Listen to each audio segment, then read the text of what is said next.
Olá, falaremos agora das ações pós-Covid do governo do estado de Minas Gerais com a Renata Vaz, que é coordenadora da CASP, Coordenação de Atenção à Pessoa com Deficiência. Renata, a gente viu que a CASP está sendo protagonista aí na organização, na provocação, né, dessa política de organização do serviço de reabilitação em favor do tratamento, da reabilitação das pessoas que tiveram Covid. Então, eu queria que você falasse um pouquinho de como que isso começou, como que foi essas provocações internas aí na Secretaria Estadual de Saúde, e como que vocês têm pensado em relação a recurso, em relação à organização dos serviços, em relação à avaliação. A gente tem acompanhado a parceria com a FMG, alguns webinários nas macro-regiões. Então, eu queria que você conversasse, falasse com a gente em relação a como que está isso, e quais são os motivos, né? Tudo, eu tenho certeza que isso está em andamento ainda. É isso, Peterson. Como a gente trabalha com atenção à saúde da pessoa com deficiência, e o conceito de deficiência ele é muito amplo, né? Ele não se restringe àquela pessoa que teve uma lesão medular ou que nasceu com algum atraso no desenvolvimento. A deficiência, ela tanto pode ser permanente como temporária, intermitente. E dentro disso, as pessoas que se curam do Covid e por algum motivo, intubação, internação prolongada, alguma confusão mental que ela tenha tido que também é sequela, né, de pós-Covid, também são situações encontradas no pós-Covid, são assuntos para a CASPED. E aí, como você disse, a gente está... Nós somos a coordenação que olhamos para essa parte da população, né? É claro, sem dúvida, a parte aguda do Covid, leitos de UTI, manutenção da vida, a importância desse trabalho, ele é inquestionável. Mas nós somos a coordenação que olhamos para o pós-Covid, então é o nosso negócio. Então a gente tem que se preocupar e sensibilizar, enquanto Estado, sensibilizar os gestores municipais para olhar para essa parcela da população também, que é uma demanda crescente lá fora, né? Estudos internacionais já demonstram que é uma demanda grande. Aqui a gente também já começa a observar, né, essa demanda crescendo. A gente até acredita na coordenação que é uma demanda maior do que o que está sendo apresentado, um pouco pelo medo, né? A pessoa pensa, bom, já me curei, fiquei tantos dias internado, fiquei entubado tantos dias e já estou em casa, então já estou no lucro. Se eu for para um posto de saúde ou se eu for procurar um serviço de reabilitação, eu posso estar me expondo a uma outra contaminação. Então a gente acredita que pode estar acontecendo alguns casos nesse sentido e que a demanda ela pode ser maior do que a que se apresenta. E aí, dentro do pós-Covid, né, aproximando aos conceitos das leis orgânicas do SUS, né, e resolutividade é um princípio do SUS, tanto nas ações de vigilância quanto nas ações assistenciais. Isso é um motivo que nos levou, né, a provocar essa sensibilização dos gestores municipais para essa demanda pós-Covid.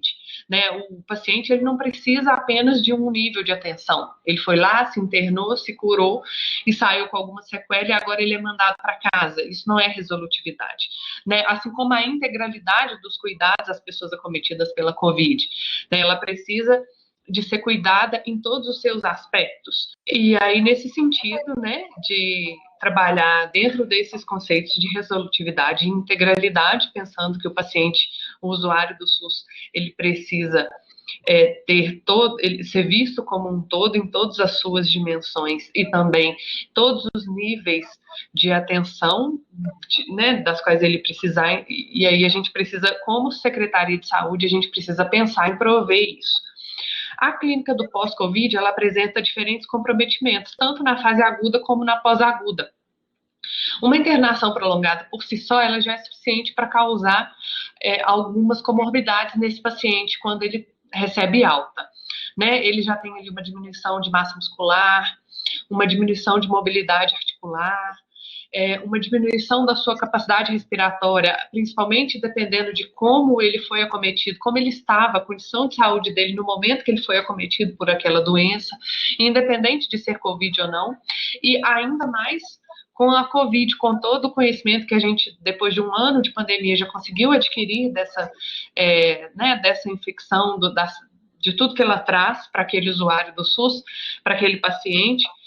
Então, o seu comprometimento na fase pós-Covid, ele pode ser muito variado, ele pode ir de sintomas psicológicos, respiratórios, de mobilidade física, né? Então, dentro disso, uma série de necessidades que ele vai apresentar na pós-Covid. E aí a coordenação de atenção à saúde da pessoa com deficiência, a CASPED, nesse sentido, passa a ter um protagonismo importante nas ações de enfrentamento da Covid, uma vez que presta uma assistência e reabilitação às pessoas com deficiência. Como eu disse, o conceito de deficiência ele é muito amplo, então podem ser deficiências temporárias, permanentes ou até intermitentes. Dentro disso, a gente precisa ter esse cuidado com o paciente com toda essa amplitude. Você pode passar para mim, por favor, Peterson? E aí o papel da SES, né, da Secretaria Estadual de Saúde, é planejar estratégias de gestão e organizar a logística assistencial de reabilitação e de monitoramento a nível estadual, coordenada em nível municipal, visando contemplar a continuidade dos cuidados aos usuários após a Covid-19. A SES sozinha, ela não consegue trabalhar, ela não consegue chegar no paciente. Então, o nosso papel, enquanto Secretaria Estadual, é traçar diretrizes para os municípios conseguirem trabalhar. Porque, às vezes, o gestor municipal está lá com aquele problema, ele está visualizando aquele problema, mas ele só vê a caixinha dele, ele não consegue pensar em soluções. O Estado, ele consegue ver o todo, né, vários municípios passando por problemas parecidos, e aí ele se posiciona nesse sentido, de traçar diretrizes.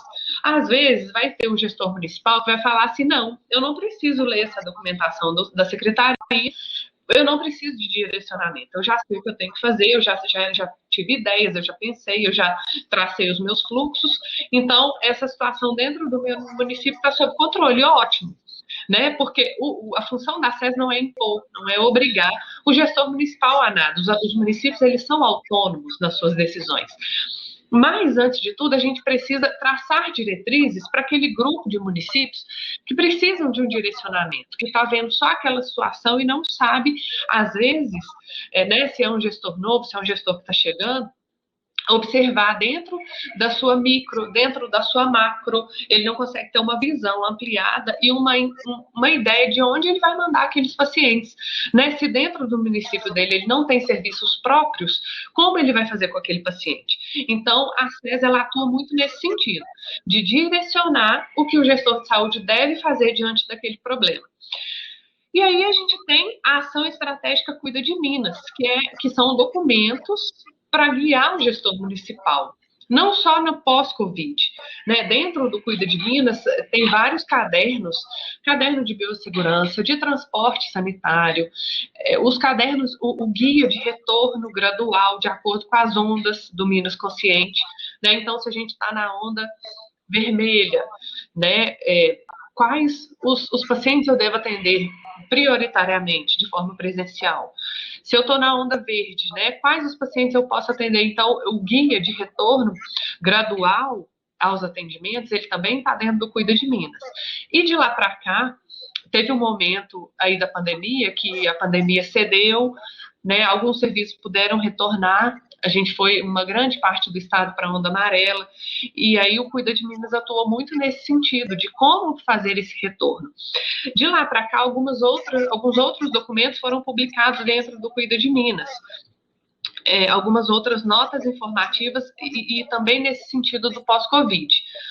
A primeira nota informativa publicada pela CASPED, né, muito puxada pela CASPED, mas com a contribuição de vários atores, tanto internos da SES como externos, dentro da UFMG, o Núcleo de Geriatria e Gerontologia, através do doutor Edgar, do doutor Fábio, vários parceiros externos, os conselhos regionais, né, das diversas profissões que atuam na saúde, Conselho Regional de Medicina, Conselho Regional de Nutrição, Conselho Regional de Fisioterapia, todos deram contribuições para essa nota informativa, e o título dela é Recomendações sobre a organização das redes de atenção à saúde para promover a reabilitação dos usuários que, após a infecção pelo SARS-CoV-2, apresentam sequelas funcionais e necessitam da continuidade dos cuidados no âmbito do SUS, do Sistema Único de Saúde de Minas Gerais. Essa nota a gente divulgou numa live em dezembro, dia 4 de dezembro de 2020, na plataforma da ESP, Escola de Saúde Pública. Então ela ficou gravada lá, quem tiver interesse de se aprofundar, de ouvir esses nossos parceiros, doutor Edgar, doutor Fábio, sobre essa situação do pós-Covid, pode acessar essa nota também, é só digitar lá no Google Cuida de Minas, e vai achar todos os documentos, inclusive essa nota informativa, orientando sobre fluxos, orientando sobre como proceder diante de um paciente que tem alguma comorbidade pós-Covid.